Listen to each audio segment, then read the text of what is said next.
Welcome to another episode of the Creative Power Hour. I'm your host, Marcus Whitney, and my guest today is terrible, Tim Ozgener.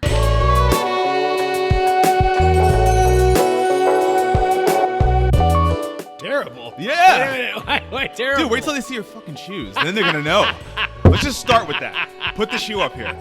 Would you look at this shit? This dude. You know, So we really got to know each other in Leadership Nashville. Yeah. And I knew of you as the guy from the cigar family, right? That's what I knew about you. Sure.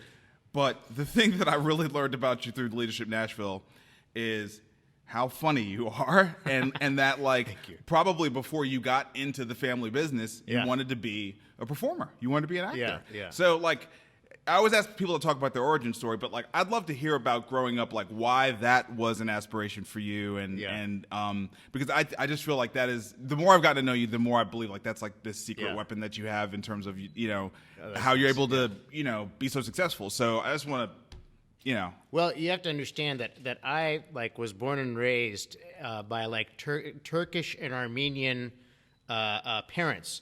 They were immigrants, but very hardworking immigrants. When when I say that like to my parents, like, well, you guys were immigrants, they're like, well, my father's passed away. He's like, we were not really immigrants. I'm like, yes, you were, dude. What do you mean? Well, we studied very hard and we got scholarship. Me to Colombia.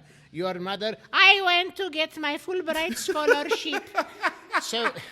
So like, I was born and raised around like kind of, and Turks and Armenians, by the way, they don't like typically like one another. I mean, like, so it's almost like I was born kind of conflicted. Anyway, like people are like, how are you not messed up? Well, I guess I am. But I had a colorful family that had a lot of characters and a lot of, they were very serious and hardworking, and they believed that education and reputation were really, really important. But they also believed at the same time that having a sense of humor was really important, because life at times a lot of times can be very difficult. Yeah. And so to have humor and to laugh is like, I think, a natural release. It makes people feel better, physically, emotionally. And so I just was born and raised around that kind of a culture thing where you had a lot of different personalities with different voices. So I became a good mimic. I mean, I could do people's voices. Yeah, your impersonation game is, dude, I mean, it's the best of anybody I know. That's kind of like my strength is the impressions and observing people, and because it just brought so much laughter when I would do it. Yeah. And so I grew up kind of like impersonating people and as a mimic, so that's kind of how it started. Like when did that start? In grade school, junior high? Like when did you start doing that? I mean, I'm telling you, probably as early as I can remember. Probably by age 3, I started doing it. Wow. And it's just sort of like pitches of voices and watching people, and I don't know. And then if I could hit on something and somebody was like, "That's like just like that person," and they start laughing, that just encourages you to do more. Yeah. So I think that's how I kind of started. Was organically that way. And so as you realized, this is not just a thing that makes people in my life laugh, but a thing that makes people in the world laugh, and maybe people make a career out of it. Who were like your early heroes? Who were the people you looked at and you were like, man, I love doing this, but this person is unbelievable? Well, I mean, Robin Williams was one that I was kind of amazed by because of his how quick-witted he was, and how he could just on a dime just go into like an impression or an imitation. So certainly he was, somebody that I kind of idolized growing up. Was so he comes to mind. Honestly, Chris Rock, I thought, we were imitating "I'm Gonna Get You, Sucker," and I think Chris Rock's an amazing comedian. And so he was a big influence on me too. Growing up, I used to love watching, as we talked about earlier, like this Make Me Laugh show, which were all these comedians, and they had 60 seconds to make a contestant laugh. These are things that, like, when I was born and raised in Nashville. Mm-hmm. And actually, I grew up bilingual, which, my parents both, like, I would go to, like, Istanbul with my mother during summers because that's where her mother was. Yep. And so I just picked up Turkish. Do you know what I mean? I didn't really like learn it, other than people were talking just to like me. It was in your space. Yeah. Yeah. So I'm not like perfect at it, but I think that growing up bilingual probably helped me with the ability to mimic people. To be perfectly honest with you. Okay.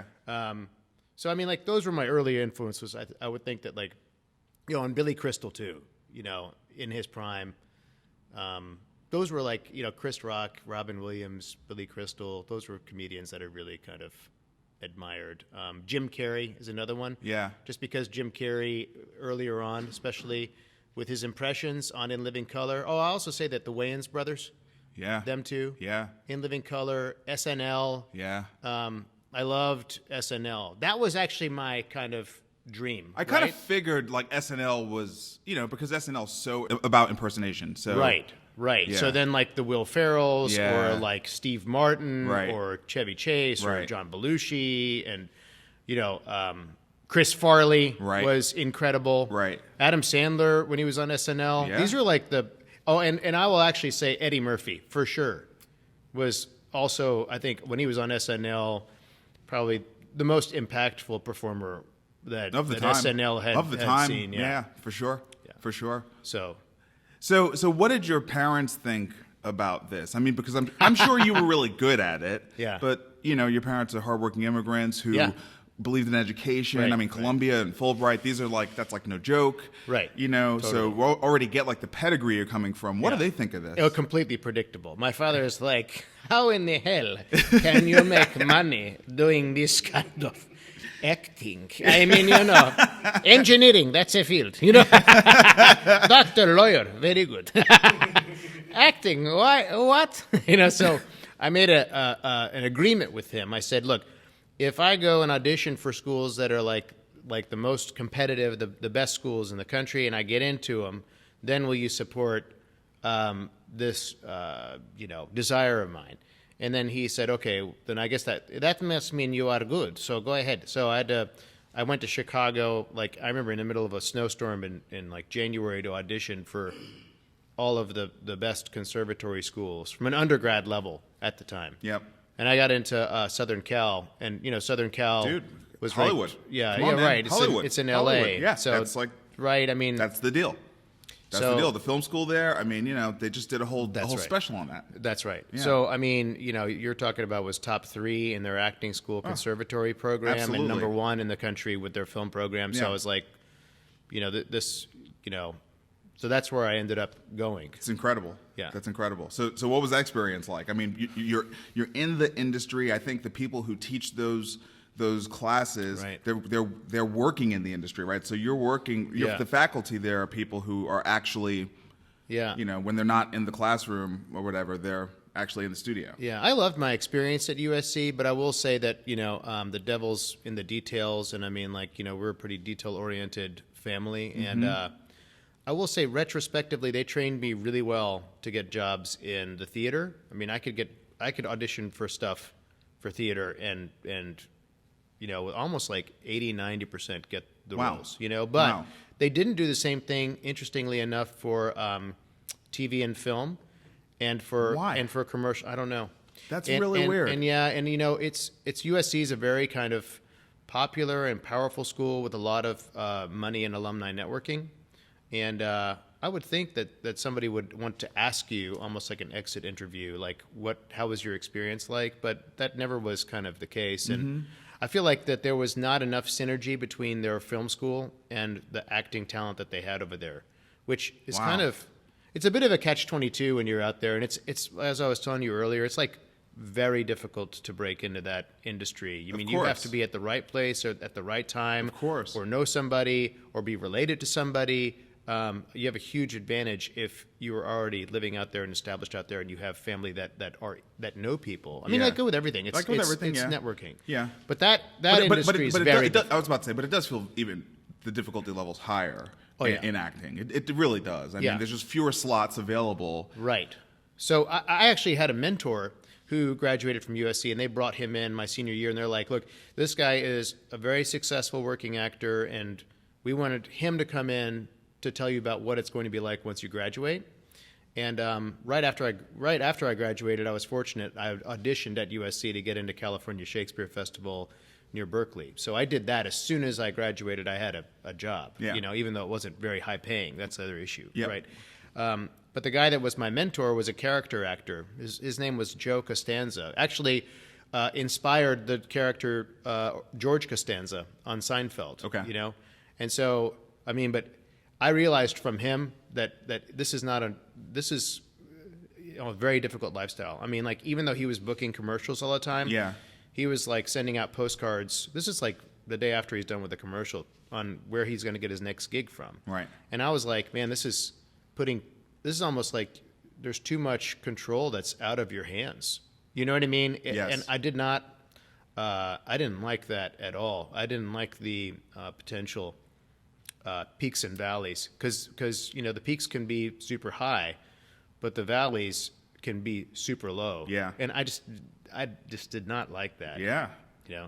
And I remember after I left Cal Shakespeare Festival in Orinda, then I got into another awesome theater company in Glendale called The Noise Within, and Annette Bening had been there and stuff, and this guy was playing King Lear. He was amazing, and then he asked me to jumpstart his Pinto after he was done. I was like, man, dude, this is like, is this going to be me when I'm like 70? Dude, I'm like, yeah. Like I kind of don't want to. Right. I don't want to do that. Right. You know. Right. And that was kind of part of it. So what was that like? This moment where, you know, you had spent your life building this, and literally your life, because as you said, you started at 3 years old, like building this skill and pursuing it, even sort of, you know, against the grain of maybe not the family's wishes, but maybe like their top wish for you. I'm sure they wanted you to be happy and successful ultimately, but like, you know, this is not like the number one thing that they would have seen for you. What was it like when you had this realization about what the economic reality of this path was, right? Like, what was that like for you? Yeah, well, you know, I was also fortunate in that I think that everybody that has a child probably goes through this, I would imagine, where like you're and somebody had a great quote saying like, whatever it is that you want your son to do or my son to do, I mean, it probably is not going to be what they want to do. Yeah. You know, with high likelihood. Yeah, yeah. But you kind of, even though we know that maybe what they want to do is maybe not realistic, or you know the odds of success in that are very slim just because of multiple reasons. Yep. I feel like if you're a really good parent, you just got to let them go and figure that out on their own, because if you stifle them or stop them from doing that, then it builds up this kind of reservoir of regret and of ill will that they may have towards you for the rest of their life, because they're always thinking about what if. Like I never think about what if. Mm-hmm. You know what I mean? Mm-hmm. Like I said, I went out there, and honestly, I busted my butt. I did stand-up comedy, and actually, to be honest with you, most of the time when I did stand-up comedy, I had really good success. I mean, I would say that like 8 out of 10 times, I would have the room laughing. Yeah, but that depends also on who your audience is. You know what I mean? Yes. If your material is not gauged to the demographic of audience, the time it is, how drunk they are or not drunk, you know what I mean? It's everything, like right? It's right. So you gotta, and that's hard too, because you gotta like step outside yourself and look at yourself and say, hey, you know what? Don't beat yourself up too much. That's right. Because otherwise it becomes a neurosis for you. Yes. So anyway, and also like I did improv comedy with the Groundlings and went through that because that's kind of like a breeding ground for SNL, and that was a whole nother interesting, nuanced experience. That basically, you go from a level 1, level 2, level 3, level 4, and then a Sunday company, and then you become a Groundling. But the Groundling, to be in the main company, is like something like 30 spots. Wow. And the only way you get a spot is that somebody leaves. And people don't leave unless they get on a TV show or they go on SNL. No, of course not. So it's like orchestra, right? I mean, like, dude, people don't leave those seats. It's like, yeah, and I had always been like very, very hard on myself just because that's my parents. My parents were very hard on themselves. Yeah. So, but I was, to go back, this a long kind of circular route to answer your question. I was also lucky in that my father, at the right time, kind of, you know, did subtle touches. Like he said, instead of looking at other ways, like a lot of actors that are out there, they might be bartenders or they might be waiters, you know, in between their auditioning gigs until they get their big break. Yep.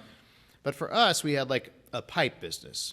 You know, it's a very niche business then. It was a humidor business. And then we had just gotten into cigars. This was like in the early 90s, like 93, around that time, 94.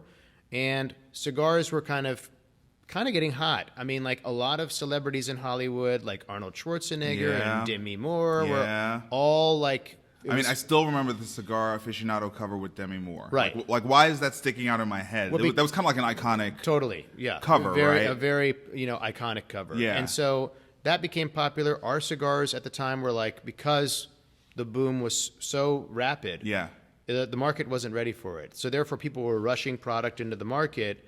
And if you wanted to open a box of cigars and it needed to look chestnut brown, one box would be brown, but one box would be green. Yeah. Because people were just rushing stuff. And we were victims of that. So I would go and visit tobacconists. And because of the fact that I had these good, to be a good actor, you're always taught the key is you have to listen and respond. Mm-hmm. So since I had those skills already built up, that's what I did with the retailers. I would listen and I would say, Marcus, we like one another. You know my family. You're like, oh, you guys are great.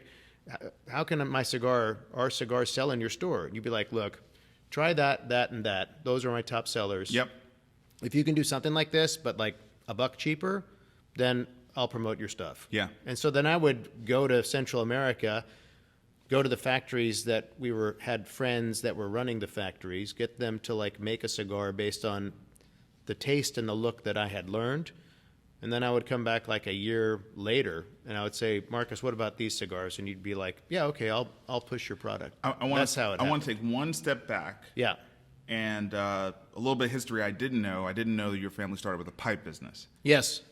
Just tell me, how did your family start a pipe business? Like, why did they start a pipe business? Yeah. What was that about? Well, so my father being an Armenian who was born in Istanbul, and his father was a jeweler, almost on like one of the main. Imagine like almost like on Fifth Avenue at the time, or something the equivalent in Istanbul. Okay. And so he was very meticulous, with jewelry and stuff like that. Yep, got it. And so there are also Meerschaum pipes that are being sold a lot, and Meerschaum are these white pipes. They look like they're ivory. Yeah, they're not. I know what that is. Yeah, they're not ivory. They're just basically it's a mineral. It's like small little crustaceans that form a fist-sized mineral. You put it in water, it absorbs the water, and then you can carve into it. Yep. And then when you smoke it, it maintains its porosity, the absorbency, and then it actually will absorb the tar and nicotine. It'll start to change color. So it'll start turning like yellow and then brown and then black, and then it feels cool in your mouth because it's a natural filter. Okay. But it's like the number one place where you find the highest quality stone is in Turkey, in a small square mile radius close to Ankara. So my father liked these pipes because the best carvers, it was almost like a sculpture that you could smoke, and it changes colors, and that's interesting. And you can manipulate how it colors by putting beeswax on it, and so if you had a beard and you wanted the beard to turn darker color, you could actually kind of manipulate that. So my father thought that was good, but he didn't like the engineering of the pipe. It was a stem that you would shove in and pull out. Mm-hmm.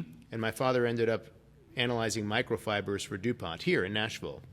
And so he just invented a microfiber that you could twist in and twist out the stem that wouldn't put that pressure. And then people started calling our home and saying, hey, can you put your initials on this pipe?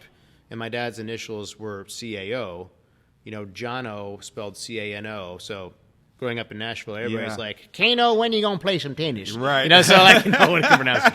Jono with a C, are you kidding? Right. Right? I mean, that's the Armenian pronunciation. And middle name Aret, last name Ozgener. So he actually had to go to, tobacco. So he wouldn't actually carve the pipe. The pipe would be carved in Turkey. Then they would put the stem, and each one has a custom case. My uncle would find a custom case maker in Istanbul. So the pipes would go from Eskişehir, again close to Ankara, to Istanbul, custom cases. They were all made for each pipe, and then they would ship them to the basement of our home in the Hillwood area of Nashville, and then we would ship them out of our garage to retailers. Wow. And then people would call us and say, hey, oh yeah, I heard you had this cool stem that's different. Put your initials on the stem. And that's when my dad had to go to a hardware store and buy a drill bit and just carve his CAO initials on the stem. But then we became known as having like the highest quality pipes. Got it. And so then that's how we got the name CAO, and that's kind of how we got started in pipes. Got it. Very niche. Yeah. Okay. But I'm glad I asked that, because that's really the origin of the CAO brand. Yeah. Oh, yeah. It is. That's crazy. Yeah. Yeah. Well, people like hearing that story, and then like when you come over to visit Oz Arts, like in the entryway, we have these encasements that are on the left-hand side And we put those there because we wanted it to like kind of tell the story because people ask all the time. Right. So we actually wanted to physically show it so people can see like the pipes, they can see pictures, they can get a sense of like, oh, okay, wow, this is a very, I mean, literally, I mean, you're an entrepreneur, right? So, I mean, I was kind of like raised an entrepreneur. I mean, like on the weekends, you know, it was in the basement of our home was where the business was being run for, you know, a decade. Yeah. Yeah. So whenever like my sister and I, we would hear my father saying, "Are you done with the homework?" And I'm like, we would look at each other saying, "Are we?" what should we say? What are we getting into? I mean, we would go down there and it might have been pricing pipes, or it may have been like filling up blue liquids in a bottle that had to do with like how you clean the pipe. My father was a natural tinkerer, right? Yeah. So he would always have stuff for us to do to earn allowance. So that is a story that I hear a lot from immigrant families, especially like first generation immigrant families. I mean, is that sort of your take on it, that like a lot of immigrant families, not just hardworking, but, you know, family business hardworking? Yeah. Like am I generalizing there, or is that or is there something to that? Well, I think there is. I mean, I think what happens is that you have, but what's interesting to maneuver through is the generational change and the change of work habits that occur through that. But I think that it's, from what I've seen, particularly if you're looking at, you know, like you're right, the first generation, or maybe from certain regions, there might be similarities in approach or mentalities. It's funny, before my father died, the comedian that I'm forgetting his name now, but he was in that really good Judd Apatow movie where, you know, he was dating a girl in Chicago and then she had health issues. He's a Pakistani comedian. Oh, yeah. Uh-huh. Yes, I know. Yeah, you know, and then Aziz Ansari. Yep. And his comedy and like Master of None. Yep. Like when I watch those, he has an episode about parents that I think is like an outstanding episode. If you haven't seen it, I'd definitely recommend it. It's like I laughed my butt off on it because it had to do with like, you know, him and his father, and he was first generation, and their backstory, and then his buddy who is Vietnamese and his backstory, and it kind of struck me there, like you said, that this is kind of like, you know, I'm not the only one. There's a lot of these kind of stories. Yeah. So I think that the answer is yes. So Dad brings you into the business, and you're doing business development, basically, right? I mean, you're like figuring out, hey, what's gonna allow us to get the best position in the retail stores, right? And then you're navigating sourcing that. And like being able to deliver on that promise. Yeah, so I kind of naturally, by osmosis, fell into product development. But what was interesting about it is that, so my mentor in L.A., I mean, like we talked about earlier, so much of it, if you don't have that kind of internal contacts, is like right place at right time. So I think he knew that. He didn't tell me that, but he would give me all of these casting directors, I mean, literally 3 pages of them, and saying, okay, I'm getting you in to the Warner Lot today, and you're going to hit the Warner Lot in Burbank, and I just want you to go in, smile, say hi, and give your headshot and resume. So I've been like professionally trained, right? And here I am doing this. But let me tell you, in LA, driving around and doing that, and that is like pounding the pavement. So I pounded the pavement like 10 out of 10, right? So if I took that energy basically and applied that to the cigar business, that effort level, and I saw like immediate return. Yeah, because you were outpacing the other other people were not trained to do that. Right. They were not trained to do that. Right. I get it. Right. I get it. So, in fact, they probably were working on a much more parochial, like, you know, sort of like a good old boy thing. Where like, hey, I know this guy. Yeah. You know what I mean? It's relationships. You know, it probably was not a pure hustle. Like, I'm the new brand, and I'm coming in, and I'm just gonna out hustle you, dude. Yeah. Right. I'm gonna work harder. I'm gonna get a lower price. I'm gonna find a better quality product. I'm just gonna I'm gonna do it.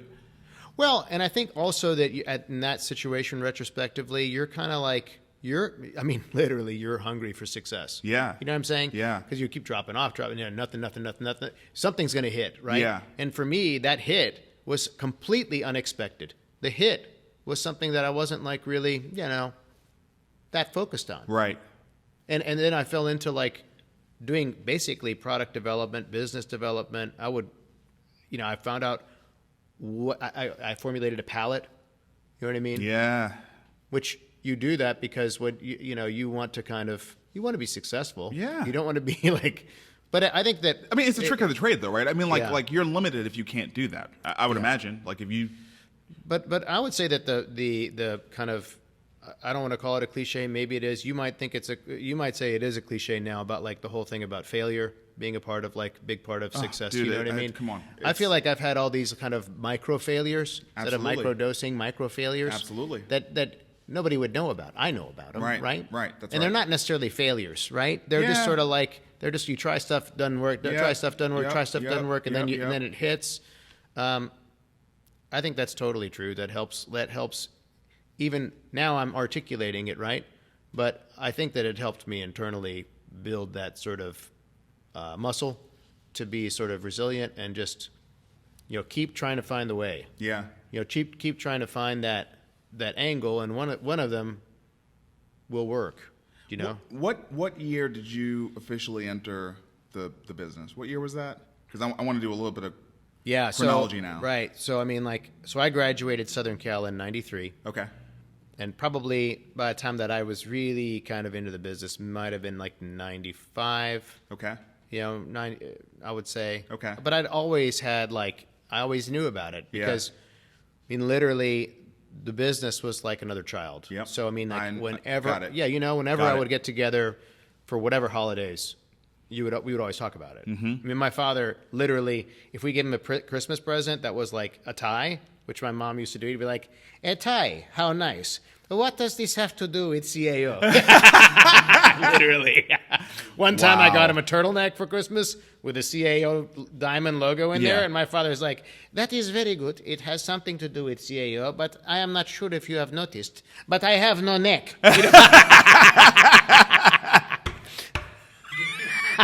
One of the ties my mom gave had key repetitive keys. What does it? Well, you need a key to open a humidor. No, not our humidors. They don't have keys. If you've not noticed. Very few. I would say 2%. No, 3%. Right? Right. So 95, 96. Yeah. Okay. So I got to town in 2000. Okay. And for the first year, my head was completely down, just trying to figure out how to survive. But by the time the end of 2001 came around, I was somewhat settled in my job, starting to kind of look around, starting to go out to eat a little bit. And am I wrong that I was seeing pictures of you and your family? I particularly remember you and your dad in these pictures, and who else was in the picture? My sister. And your sister. Yes. Okay. Yeah. So I remember seeing these pictures of the three of you in CAO, and it might be the first brand that I knew of a product that was a Nashville product. And I'm not talking about a restaurant or a pro sports team. Those are kind of obvious, but more like this is a product brand, that you can buy in stores, and it's a Nashville brand, right? So that's kind of I had a pretty high opinion of it from that perspective. Now fast forward, let's call it 10 years, right? So let's get into this last decade that we just left, and I'm now starting to travel more, in the 2010s. Right. And as I'm traveling, going to cities like Austin and New York and, other places for business, you invariably end up somehow getting into a cigar shop, a cigar bar, or whatever, and I see the CAO cigars in these places, right? And I think then it sort of clicks for me that, this is not just a Nashville brand. This brand made it. Yeah. And there's not, you go into I'm not talking about the most sophisticated cigar shops where they'll have, 50 or so brands. I'm talking about the ones where they'll have 10 or 15. Right. And CAO is one of the brands with multiple styles, multiple kinds in that store. And that was holy shit. Yeah. You guys built something big. Yeah. And I didn't know you then. Right. So by the time I met you, I was like, dude. Yeah.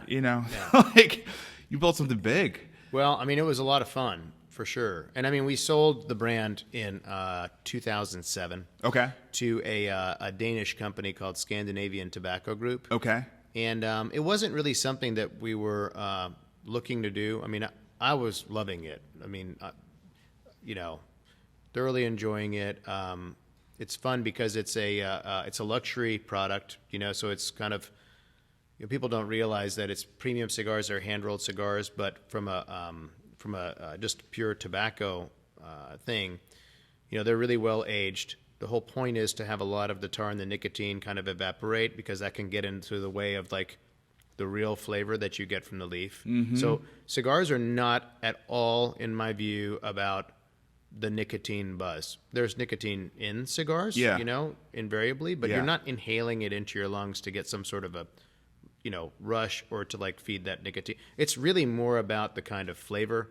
So, and the kind of the sales from a tobacco industry stand. I mean, it's like premium cigars are less than 0.5% of all tobacco sales in the U.S. Yeah. So it is like akin to literally a single malt Scotch. Segment, right, in the alcohol business. Yeah, got it. Yep. Right. So, but it was a lot of fun building that brand. Therefore, the customers that you have, it's very kind of, it's very targeted. You know who they are. In our case, it was like, majority, 80% men, if not higher. And we knew who they were. I mean, and we knew what they liked. And so, in that case, it was interesting. And what we like to do is we like to build brands that were based on what the materials were. So if we had like a Brazilian wrapper, we made the packaging look Brazilian. Yeah, and nobody was doing that. Yeah, and everybody made all the boxes look like this table. Yeah. And then people, when we started doing that, they're like, dude, you guys are nuts. You guys are, I mean, the reaction was so allergic. And I was like, why is everybody so, what's wrong with people? And they're like, you can't do that. Why can't, I mean, they were so passionate about it. I'm like, why? Like, you will make the cigar look green. The cigar needs to be promoted like it's either Nicaraguan, Dominican, or from Honduras. We have an embargo with Cuba, so you can't. Right. Even though people would say Cuban seed, but then my whole feeling was, and I had a big argument about it internally, and my father backed me, which was good in the end. And I said, look, we have a great reputation. The tobacconists know us. They know our history. They know what we stand for. And we want the product to be top quality. So if the box is green, then it's just going to stand out. It's going to attract attention. People are going to come into the store. They're going to be like, really? Is this for real? And the tobacconist is going to be like, yeah, no, it's really good. If you like this type of, if you like a Zinfandel kind of profile in a cigar, you're going to like it. And that worked for us. So we kept doing that and adding. I will say this, nobody was developing new products like we were, back to the point of like pounding the pavement and being hungry and like applying that to the business. We changed the business, I think, fundamentally in that way. Like every year there'd be a convention, and every year most of the companies traditionally would not offer any new products. We did. We changed that. We're like, here, look, here's a new product. Like, wow, this has a blue box that look like martini olives that are repeating. What is it? It's like, it's high-end flavored cigars, and it's called Moon Trance. And people are like, you can't do a high-end flavored cigar. That'll cheapen your brand. And I was like, no, it won't, because we'll use the best quality mild tobaccos, the highest quality flavorings that don't have bad stuff for you in them, and we'll make the packaging look like a combination of Godiva meets like Dior perfume. Oh, dude, right? those vanilla things that you guys did?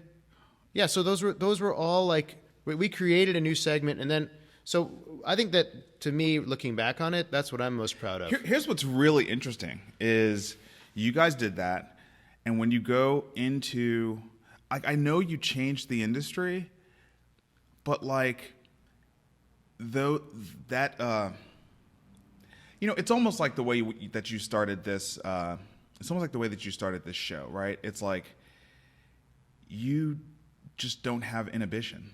You know what I mean? And so like you're willing to take those risks because you believe in it, and then deal with whatever kind of comes from that, right? You know what I mean? It's very accurate. And like when I would go into the stores, especially, here's where I think you really won, is for someone who was not a cigar aficionado, I knew how to find the CAOs. Yeah. Like, if you don't know cigars and you walk into a humidor of one of these places, it's really hard to navigate. Yeah. It's super hard to navigate because everything looks the same. Yeah. You know what I mean? Right. Like, you don't know. You have to have a level of cigar IQ that's pretty high to be able to navigate. And you sort of made it more accessible. Yeah. And I think that's why your brand was able to be distributed so widely because, like, for a retailer, it pops. Yeah. It pops. And you know what? It's accessible. You can look at it. You know what was a getting. byproduct of that was that due to the fact that we made the packaging reflect what the cigar is from a component standpoint, we became kind of like the United Colors of Benetton of the cigar industry, meaning that we had the most diverse following for our cigars. And it all had to do with the presentation of the product. So I'll give you an example. We had a great product called MX2, which stands for Maduro times 2. It was a double Maduro. Maduro is the darkest wrapper, and it has, at its best, has an amazing kind of almost dark chocolatey type of flavor or sweet flavor. But we doubled that by adding the binder, which is underneath the wrapper, also Maduro. Oh, wow. And so when you smoke it, it definitely tastes like super dark chocolate, like almost like a 70% cacao kind of, chocolate. Yeah. And also we made the packaging like silver and black because the wrapper was so dark that we wanted it to look like rich and dark and like a chocolate, like a rich dark chocolate, like that kind of packaging. Yeah. But man, I remember going to Atlanta to do a big event, and the amount of diversity that we had that loved that cigar was surprising to me. And I was like, why? He goes, and people would say the same thing. I walked into the humidor. I'm like, that looks like a really beautiful product and cigar, and I like the Oakland Raiders. So I'm like, are you kidding me? So to cap off what I was saying is, if you go into the humidor today, no one really picked up on what you guys did. I mean, there's a couple of different fonts out there, but no one really has taken that and brought personality to the packaging. I mean, you may be able to point something out that I don't know of, but I go in every once in a while. Basically, I smoke a cigar once every 2 months. Okay, I walk in there and I'm like, dude, I can't navigate this. You know what I mean? Yeah. It's still kind of all the same oak boxes or whatever. You know what I mean? Whatever the wood they use for the boxes is supposed to be. Well, now, not to say that and I honestly think that it's more jealousy than anything, but I would get dinged a lot, I think, not to my face, but I would hear about it in the market of people thinking that, you know what, they're spending too much money on their packaging and not focusing on the cigar. On the product, It's of course. Actually, the reverse is true. My father always taught me, look, if you order a filet, right, at a restaurant, and they bring the filet to you, and you have a side of broccoli and mashed potatoes, right, and there's the sauce from the filet is running into the mashed potatoes when they bring it to your table. Is that a good look? Is that a good presentation? Presentation, very important. Right. No. If you're going to say, I have the best filet, you need to present it like it's the best filet. Yeah. So I grew up saying the same thing with cigars. If I say this is the highest quality Maduro on the market, it's got to be presented that way. And actually, I went to great efforts and pains, and I probably out-hustled people in order to find a manufacturer that could make the boxes for us actually less expensive, significantly, than the boxes that were being made in Central America. But yet I was dinged for being, they're all about the packaging. It's, I think that stems from jealousy, because they didn't go to that kind of pains and efforts to do it. Yeah. Yeah. And also just bucking tradition. Yeah. Some people just don't like it. Right. And especially in a business like the cigar business, again, it's kind of based on relationships and tradition. Yeah. And this is the way it's always been done, so this is the way it should be done, that kind of thing. Totally. You know what I mean? Right. That's not really a thing. Right. And you know what I mean? Yeah. And I think for us, when we recognized that we're different and we embraced the fact that we were different, and we stood in front of that's when we really kind of hit our stride. Yeah. And, after we had sold the business and we became, life was a great education. We became a part of a big European conglomerate. They became more about okay, we're going to look with magnifying glasses at all the numbers and, we could make a little bit more money here by cutting corners. Yeah, and I mean, like, our industry is like, at the end of the day, it's connoisseurs, right? These are people that have refined tastes. And I think people notice stuff. So you got to be, and you're right, I'm a passion-driven entrepreneur, right? So I believe a lot in, like, the product. And if the product's not there, then, I don't care. I don't want to do it because I feel I feel like your reputation is like the product is super important too. Yeah. So let's use that as a good segue into. And Des, how are we doing on time? 40 minutes. Okay, great. So let's use that as a segue to talk about Oz Arts and your dad's legacy, because you guys sold the business, the brand went huge, right? But you all sold the business, and so now we're getting out of the CAO brand and into the Oz brand, right? Yeah. So talk about that, like what happened there. It's like a new chapter for your family. Yeah. So and I love the fact that it's still a family thing. That's like really great. Well, I mean, what happened was that like in the early 2000s, my father was diagnosed with non-Hodgkin's lymphoma. And he was really good friends with Kenneth Schermerhorn, of the Schermerhorn Symphony Center. They played tennis together, which is really funny because Kenneth looked like, when you think of Maestro, it's Kenneth, right? Tall, slender, flowing white hair, glasses, charismatic. Yeah, quintessential. And my father's like an Armenian Danny DeVito. Yeah, kind of the opposite. Pretty much the opposite. So these two guys would like play doubles or play. I mean, odd couple for sure. My dad came out, I was like, Kenneth, he is like a rabbit. He runs like nonstop. So what did you do? He goes, well, I played singles against him, so I run him and I run him and I run him, and then I suck it to him. But they loved one another, and they became really good friends. And so I was but then when Kenneth got diagnosed with lymphoma, my father went to this event. Every year we would go to this event in New York that Cigar Aficionado would put on. And at that time, early 2000s, Cigar Aficionado still had a lot of weight. If they rated your cigar above 90, it had definitive impact on your sales. Sure. So the internet wasn't really booming yet. Right. That's basically Right. So this was put on by the editor. It was a black tie fundraising dinner for Michael Milken, the Junk Bond Kings. Yeah. The Junk Bond Kings' new kind of philanthropy, which had to do with prostate cancer research. Okay. And so all the funds went to that. But kind of if you were in the cigar business, you kind of felt like you needed to be there. Right. It was kind of a who's who. So I remember we registered late. There was only one spot. And I told my father, I'm like, well, you should go to this.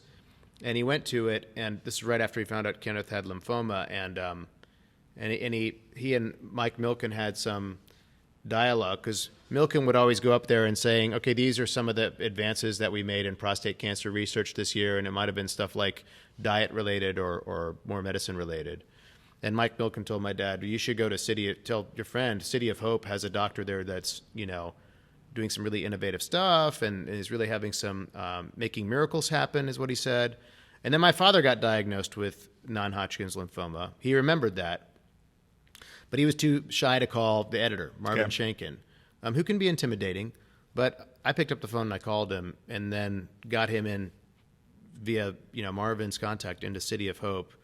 And he had the stem cell procedure done there, which is very traumatic. And my father didn't think he was going to survive it, because they brought him down to nothing before they have build to him back up. And one night when he was feeling really hopeless, he pushed the call button for the nurse. The nurse was an Irish nurse.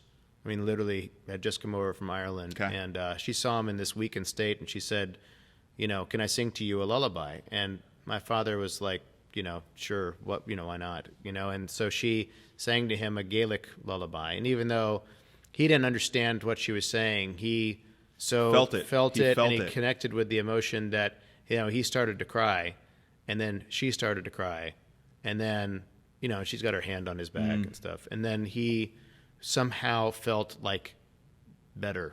He felt renewed. He felt hope. He felt somehow wanting to live. And then that kind of said to him that, I feel like he would always say, like, when things look dark and hopeless, you'll find like a light there, and that light will be art or something that's related to art, and that will kind of guide you out of the darkness. And then he told me this, and then, after we had sold the cigar business, the business kept operating here until like 2010. Okay. But meanwhile, he kept giving me articles of what was happening around contemporary arts in like Miami or Brooklyn or Portland or overseas. Wow. And a lot of the stuff that I was reading was like pretty kind of innovative, like pushing the edges, and made you kind of like look at the world in a different way or think about things in a different way. And then he said to me, why don't we, and some places we visited in Miami were in industrial areas like the Wynwood area that were crime-ridden, that had barbed wire in front of warehouses, and you'd walk inside and it would be kind of stunning, either visual art or performing arts. And he said, why can't we do that here? Why not Nashville? Why can't we kind of convert our space? And then I thought about it, and I was like, okay, so this is kind of would be a venture that would be, you have to examine, is it going to be nonprofit? Is it going to be private? Is it going to be, and then we figured out, we went and visited nonprofit contemporary art centers all over. We visited BAM in Brooklyn, Mass MoCA in the Berkshires, Storm King, an outdoor sculpture park. We visited MoMA even. And people helped us from MoMA and the Whitney. And they said, you know what, whenever we do stuff here, this is at MoMA, that is kind of contemporary, we think is out there. I mean, like the level of interest and what people say afterwards it surprises us. So they said, look, and they were very pragmatic. They're like, look, if you don't do it, somebody else is going to go there. So you might as well go there because it's gaining interest. It's not reducing interest. So therefore we decided to kind of, and my parents also believed that like, so art has the power to like heal and inspire and make one want to kind of live and see world with a new lens. And number two, they believe that as immigrants, if you're successful, it should be your duty to want to contribute to this country where you have the freedom to be successful. And you it's should, the full circle, yeah, right? You should try to do it through community. It's like, you were able to come here and benefit from this, and you should continue to contribute to that which you were able to benefit from. And that being said, though, like what people like a misconception is that like, we sold our cigar business and we did well, but we're like not, we're not billionaires from the whole thing. So right. It's something that you can start with a seed money, but you really kind of, it's essential that you have like the community to support it. Otherwise, it's not gonna happen. Right. Right. So, but I mean, like that was kind of how the origin and how it got started. And then we said, at first, my father really wanted to do more large-scale visual art stuff, but we were advised by these people from New York in particular that, well, you guys are a destination, where you're not in the middle of like, Broadway. So to do visual art is A, very, very expensive, and B, you know what I mean? You need to be like kind of where you're going to have heavy foot traffic through there. So start with more contemporary performing arts where you have like, Thursday through Sunday at 8 o'clock and, whatever. And so we decided to move in that direction. So it's more similar to like a place like BAM in Brooklyn, which started as one building and now it's a whole campus. No, it's a complex. Right, and that's right. that because, of course, you lived in Brooklyn. Yeah, that's right. You're going around and you're looking at all these different contemporary spots. You've gotten really good guidance on what direction to go in. But I feel like I remember the launch, like any launch, being somewhat difficult. And not necessarily in terms of like just getting it off the ground, but like getting the community to understand what you all were doing, right? Because I don't know that Nashville really even understood what contemporary art was. Right. And it felt like you all had the job of educating this community on what contemporary art was, right? Yeah. It's like when they go there and they don't see an installation, it's like, okay, well, what are we supposed to see here? Yeah. Like, you know what I mean? Like you all were not just bringing a new business, but you were market making in that respect. Yeah. Yeah. Is that fair? Oh yeah. I mean, it's still to this day we still do it. You know what I mean? Yeah. I think it's better. I think more people understand it because more people have been to different things and have experienced different things there. Right. But I mean, when you first started, right. I mean, it was like yeah. Well, I mean, I think like with everything else, we had the same experience with cigars too. To be honest with you, I mean, I honestly feel like. And you tell me if I'm wrong, but I feel like when you are starting something as an entrepreneur, whether it's like in for-profit or nonprofit, you have to be very passionate and connected, in my view, to what it is, because it doesn't come easy. Nothing good. The cliche, I think, nothing good comes easy, I think is true. Yes. You've got to work really hard, and you've got to be really kind of focused and dedicated, like you were when you first moved here, you said. So for us, we realized that you have to have quality. That's number one. Yes. No matter what it is, at the center of it. It has to be high quality. And in this case, we have to do a lot of educating. Yes. But not educating in a way that that is demeaning or that insults people's kind of intelligence, because we have a lot of very smart and accomplished people and curious minds in Nashville. Course. I think the whole thought is that, look, let's take this kind of model of what we see that we've liked, that's working, that's a good way to start something from these other markets. And why not Nashville? Nashville already has like kind of a nice cultural base where, because of country music or music, you have the resources here. Yes. Like you have stuff like the staging or the AV. And so let's go ahead. And also you have all these people that are staying here or moving here that are younger or all different ages. Yes. And a lot that are coming from these bigger markets to Nashville that understand the genre. Yes. But I mean, it's continual like education in that. Yeah, and I actually want to qualify, because you brought up a good thing in terms of just, the education not being demeaning. And and I realized, like, when I was saying that you were introducing it to the market, let me kind of qualify that a little more. Contemporary art has evolved a great deal in the last even 10 years, right? Even in the last 10 years. Yeah. And so I think, even for me, I grew up in New York, but I've lived here 19 years now, right? And so my experiences with museum, when I'm traveling, it's for fun or for business. And when I go to New York, I'm going to the MoMA or the Whitney or whatever, to Mokata, BAM, whatever. Right. But like, outside of going to New York, I'm not necessarily keeping up with art museums outside. And so my understanding of contemporary art had lapsed, right? Like, when I saw I guess maybe it was the first year of programming, and you had like Kid Koala, you know what I mean? Right, I'm like, right. Kid Koala is contemporary art, right? Yeah. I'm not saying it wasn't, but for me, that was like, I need to update my understanding of what contemporary art has evolved to, because I knew you guys knew it. You were going to Art Basel and all this other kind of stuff. So I just think, there was a challenge, because the market knows what the market knows, right? And you're bringing like up to date, up to the minute. You're not bringing last year's contemporary art. You're bringing like where is it right now? Right. And you're elevating Nashville to that place with the programming that you're doing at Oz. Well, it's our new executive and artistic director, Mark Murphy, who's says it often. I think he says it very well, that you have these other art forms that traditionally have existed in society for a long time, and they're I enjoy them certainly, when you have like the symphony or the opera or ballet, as art forms. But now, as I think you've hit the nail on the head. Contemporary art, generally speaking, is a newer kind of moniker of art that is now kind of developed, whether it's visual art and in performing arts. Yes. And it's actually proving to be just as important, if not in a lot of ways more important, that we kind of open the circle to embrace that too, because these are artists that are like you and I. They're entrepreneurs, but instead of them saying, I have this great healthcare IT idea and my business plan is to do this, these are people that are saying, I really am passionate about this topic and I want to kind of present it in this creative manner, and I'm driven.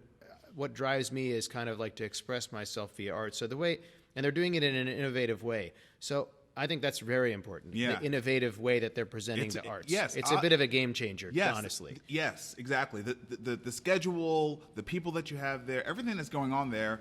The thing that's attracted me, full disclosure, I'm a board member, a new board member, but the thing that has attracted me to the organization is that it's innovative, and that's like one of my core pillars in life. I just like innovation. That's it. I just like innovation. Me too. And it's very innovative. It's very innovative. And I find that it's important to do that. And so now what I'm really kind of excited about is that my mother, being, a Fulbright scholar with a PhD in early childhood development, and she taught at TSU for 30 years. I went to nursery school at TSU, actually. And so, for her, she always was preaching about the importance of kind of like creative education, creativity and education. So actually, we've been in discussions with MNPS, and we're going to be doing like a STEAM program that we're going to be implementing with these artists, Nashville artists, that are doing innovative stuff, and bringing them into like some of the kind of, what do you call it? The most kind of like at need or at risk kind of metro public school areas, and bringing in these teaching artists so they could implement STEAM to help with like learning of maybe more difficult to grasp concepts. So, we're really kind of honored and excited about that. It's amazing. And, because it's fantastic. I believe that it's important to kind of like, yes, present these artists, but also, if we can try to like utilize art to kind of help with learning and help our youth, then that kind of is important too. Well, to me, like, you're not really a community museum if you're not integrating with the community, especially with the children in the community. Like that's really key, and that's something that I love that the organization does. So, two things I want to just quickly touch on before we wrap. The last thing is, tell us what's going on, because there is some timeliness to this podcast and some of the things that are happening at Oz. But before we do that, let's just talk about let's wrap your dad's legacy and just talk about. He was such an important person to this entire community, and just how did that experience change you, of him, being changed through this experience with the nurse and the launching of Oz Arts, and then ultimately his passing? Well, so I was introduced somehow to like this. I went to Hamilton last night, and I'd been listening to the soundtrack for the past year, not all the time. But there's this one song where, the lead Hamilton is talking about like, his son, and when the son was born, and like, when he smiles that, it kind of, he melts inside and stuff. And, I was very moved by that, because I feel like that about my kids too. And I think that my father felt that way about me, and so I think that part of his legacy was, definitely he loved people, he loved the community, he loved his family, and he definitely said that he's like the two most important things are your education and your reputation, So I remember, and the other thing he said to me, I remember, and my children, like the day that he went under with the morphine because he had pancreatic cancer in the end. So that was very emotional. Mm-hmm. He told my kids that, in life, that it will be like really easy for people to give you advice or tell you how things need to be done. But to actually, that's easy. To give sometimes that kind of free advice is easy. Mm-hmm. But to do it, is much harder. Mm-hmm. And you know what I mean? Mm-hmm. I thought that was an interesting kind of, he was basically saying, don't listen to just everything that everybody says. Yeah. It's almost like, you have to work hard to make it happen. Because sometimes, like one of the things that he loved to say was, talk is cheap. So I mean, to your point, it's like,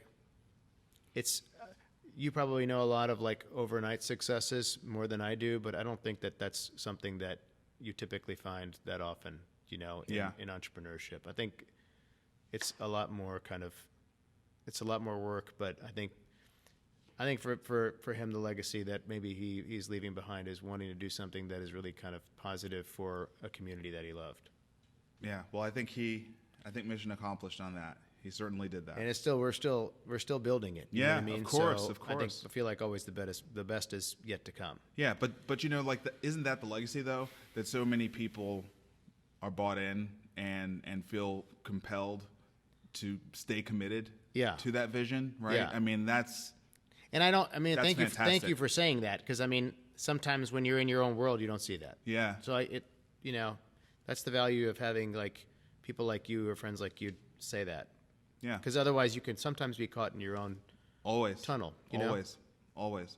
Okay, let's talk about what's going on at Oz now. Yeah. got a big kind of 30 days coming up ahead. So lay it out. Okay, so on the 18th of January, which is coming up, we have a partnership. We one of the things we like to do is partner with other arts institutions. So this is a partnership between like us and the Nashville Ballet and TPAC. Yeah. And it's going to be at TPAC, and it's this woman named Wendy Whalen, which is kind of like, she's considered one of the most important contemporary dance artists in probably the last 50 years in the U.S. Wow. And so she is going to be performing at in Paris, I believe, at the Royal Ballet there. But before she does that, she's stopping in Nashville on the 18th to have a one-night engagement on a contemporary dance piece called The Day with a cellist named Maya Beiser, who's also like, very distinguished and contemporary in that case. So that's, evening at like 7 p.m. On the 18th at TPAC. And then after that, at the end of the month, the last weekend of January is going to be Stu and Heidi, and Stu has he's a pretty amazing vocalist and guitarist. He's won some Tonys and Emmys, and he's collaborated with Spike Lee, and they've won accolades and awards together. And so that's so Stu and Heidi's happening like at the end of the month. So that's more like music and multimedia. And then after that, we have our Conversations at Oz fundraiser, which is on February the 5th, which you've been a part of a couple times and where you were the co-chair of last year. Did a great job. But that event is all about like, that's really kind of, people really are like that event. We're adding more tables to it this year. We have like the mayor coming. We have like, the governor's office coming. And then we have all these other people that are interesting, like the founder of Jenny's Ice Cream is hosting a table. And, but we even have like we have Princess, the drag queen, hosting a table. So the whole event is about like having tables of 10, having a table host, and they're talking about like what's going on in the city that they might be passionate about or not. They could talk about what drives them. We had the CEO of Tractor Supply a couple of years ago talk about cars because he likes cars. Mm-hmm. And so, there's the host, the topic, and then people can pick at what table they're going to sit at. I mean, it's a pretty affordable fundraiser. It's like $250, and it's a write-off, and that's on Wednesday, February the 5th. So yeah, those are three things that are coming up in the next month that are keeping us pretty busy. And then after that, we have New Dialect, a local contemporary dance troupe. After Conversation. Yeah, they're great. Yeah, I'm glad you said that. I need to do a show with Banning. Yeah, she's got a great story. Yeah, she's got an incredible story. My quick plug for Conversations is I get asked to or go to a lot of fundraisers in Nashville, and for the money, it's of course for a great cause, but let's just talk selfishly. For the money, it's the best room in terms of the caliber of people that are in the room, and the best experience, in my opinion, of any fundraiser that happens in Nashville. Yeah. Like, and by a pretty far shot. Thank you for saying that. By a pretty far shot. Yeah. I mean, and I hear that a lot, actually. And I mean, I go to a lot of fundraisers too, so I don't want to, you know what I mean? Right. But like we were talking about there earlier. There are others where you can be in a room with that caliber. They just cost 3 or 4 times. Right. And I think, amount. and I think that it's has to do again with, it's a good reflection of who we are, right? I mean, we're not the traditional fundraiser. Yeah, it's more of an innovative, different fundraiser. Yeah, and I think that mirrors. It's so cool. It was an honor to be involved as a chair. I mean, really, it was an honor to be involved as a chair, and I love the event. I'm big behind it. So, yeah, thank you. Well, I mean, and the last thing I'll say, Marcus, is that I would encourage anybody to come to go to our website and see what we have coming up, and then just go for it, dude. Because none of these artists. It's not like they're not going to be names that you might see at like Bridgestone, but you Manual just need to open your mind and Frankenstein was unreal. Yeah. Holy cow. And I had no idea what that was going to be. It was one of the best things I've ever seen in my entire life. Yeah, it was that good. Yeah, just jump off the diving board, go in a cannonball, I totally it'll feel agree. good. It was like $25. It was so cheap. Yeah. Well, and that's the other thing is that like with the with less and less kind of resources of people that are writing about the arts. Right. Our strategy is, opening night we'll have an opening night. It'll be a Thursday night. Yeah. Those tickets will be like $25. Yeah. And just so that like we have more access to people. Right. So I would say honestly, I mean, you go and you will leave there. It's almost like you've done a really great workout or you've read a really great book. You'll leave there and you'll be it like, stretches your mind for sure. Yeah, right. That's the whole point. Yeah. Like I'm doing a lot of yoga. It'll feel like after I'm done with a yoga class. That's right. Yeah, Frankenstein was unbelievable. I mean, it totally changed my understanding of like what a performance could be. But again, these are current artists doing stuff that will blow your mind. Because I mean, you should look them up. Manual cinema. You should look them up. That is, it's incredible. But everything that we do, that's the goal, right? Yeah. Our goal from the very beginning is that you or anybody else leave and say, "Wow." Yeah, it's awesome. Well, Tim, thank you for the friendship. Thank you, my friend. Absolutely. Doing so much for the city, man. Till next time. Peace. See ya.